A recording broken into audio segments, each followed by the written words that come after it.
Al llarg de la meva vida he sentit a dir multitud de cops que un corrent d'aire pot provocar torticoli. Però quan hi ha de cert en aquest missatge?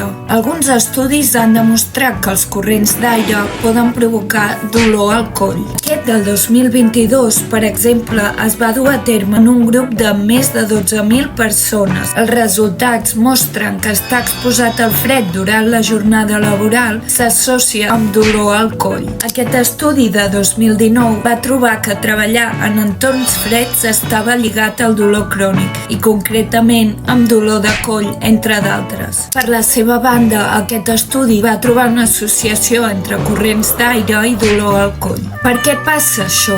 Algunes fonts diuen que es deu a la postura que adoptem. Ens arraulim i arroncem el coll i les espatlles per mantenir la temperatura, provocant tensió muscular. També s'ha dit que l'aire fred pot fer que els vasos sanguinis de les zones cervicals es contreguin i els músculs es tensin. Així que, tot i que l'evidència científica sobre el tema és limitada, el consens general sembla recolzar que l'exposició al fred o a corrents d'aire pot contribuir al desenvolupament d'espasmes musculars al coll típics de la torticoli. Sembla que Morgan Freeman aquesta vegada tenia certa raó.